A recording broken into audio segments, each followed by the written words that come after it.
Every Sunday night, my family and I like to watch a movie together. With that, we like to make a sweet treat to go along the way. One of our favorite desserts that have stuck with us so far are raspberry white chocolate chip cookies. In a house of 3 girls and 1 guy, our taste buds don't always align, yet this has been the perfect combination for all of us. It's a sweet, fresh, and soft treat that will just melt in your mouth. In my life, I've made at least 40 different kinds of cookies, and needless to say, these are my absolute favorite. So today, I'm going to teach you how to make raspberry white chocolate chip cookies. Before you begin cooking, you're going to want to lay out all of your ingredients. I like to print mine out on a list so then I can follow the steps along as I'm baking. Once you have all of your ingredients laid out, you're going to go over to your oven and you're going to preheat it to 350 degrees so it can warm up while you begin your cooking process. So the first ingredient we're going to need is going to be 1.5 stick of melted butter. When you're carrying your butter over to your mixer, you want to make sure that you don't touch the bottom part of it because it's going to be extremely hot since you just have melted butter in it. Next, you're going to take 1 cup of brown sugar and 1/4 cup of granulated sugar, and you're going to put the head of the mixer down and then get it to start mixing. All of those ingredients can incorporate as you're moving along and cleaning up along the way. One kind of butter that you don't want to use is going to be yogurt butter. This kind of butter is going to be better for using on toast or like a baked potato. The chemical balance of this butter is always going to be soft, so it's going to make your cookies runny if you use this instead of using a stick of butter. Once your butter and your sugar look like they've started to combine, then you can add 1 egg yolk, 1 whole egg, and 2 teaspoons of vanilla. My family likes to add a little extra vanilla just to overflow it because it's good measure. Once all of that has started to blend together, you can turn your mixer off, and then you can put all of your dry ingredients together in a separate bowl. This bowl has 2 cups of flour, 3/4 teaspoon of baking soda, and 1/2 teaspoon of salt. Turn your mixer back on. Right about now is when you're going to be really glad we're using a stand mixer instead of a hand mixer.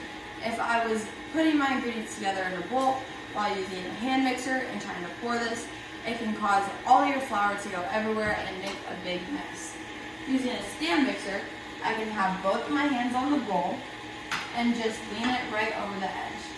Then it will continuously keep going while I can just slowly add in our dry ingredients. Having your dry ingredients separate from your wet ingredients is really important so then the texture of your cookies don't end up being clumpy and everything can mix together smoothly.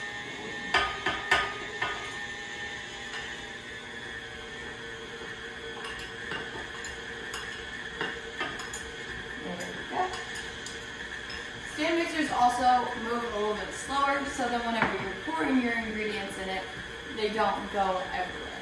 But no matter when cooking with flour, it's going to make a bit of a mess. We'll turn that off, and then sometimes you can check and re-scrape if you need to. Our next ingredient is going to be our white chocolate chips. This one you're going to want to put on the slowest setting and just slowly add 1 cup. You don't have to let it go for too long or else your chips can end up getting crushed, but just long enough that they'll all get mixed perfectly. Once you scrape that off, you can head over to the freezer and get out your frozen raspberries. Did you know white chocolate chips are only about 20% chocolate, while milk chocolate chips are about 35 to 55. New York Times bestselling author Joseph Kahn did an interview with one of the Crumbl workers and found out in his study that the weeks that they had white chocolate chips in their lineups, they were more successful and had more customers. Once you get your 1/2 cup of raspberries out of the freezer, you're going to use a technique called folding.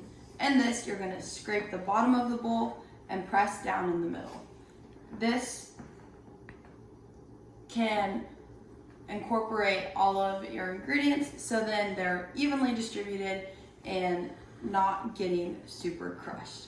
With raspberries though, they're gonna start to crumble just a little bit throughout your mixing process, which is okay because then they can be more even whenever you put them in the oven later.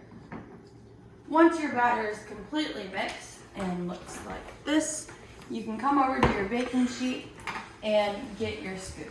I like to use a 1-inch scoop because I like smaller cookies, but you can use whatever size you would like. It'll just change your cooking time. So you'll take a scoop of your batter and then put it on your pan, and then you're gonna repeat this process until you have 3 by 4 and you've used all of your dough. I'll be back in 12 minutes. I'm gonna put these in the oven and then we'll see you in a bit. Do you hear that? That's your timer. Once your timer goes off, you're gonna open the oven and check to make sure that they look how they should. You'll know when they're ready to be pulled because they'll have a nice little crisp edge around the outside. You can come over, set them on a heating pad so then they don't burn your counter, and then later on move them to a cooling rack so then they can finish cooling off. Enjoy! Us of 3 girls and there is 3 of us. Gosh dang. Oh, start over. Sorry. So, oh my gosh, start over. While you're baking, oh my gosh, start over. I didn't put the butter in the microwave. A sweet treat to go along the way. Start over. I need to reread that. Needless to say, what? Thought you already said that. No.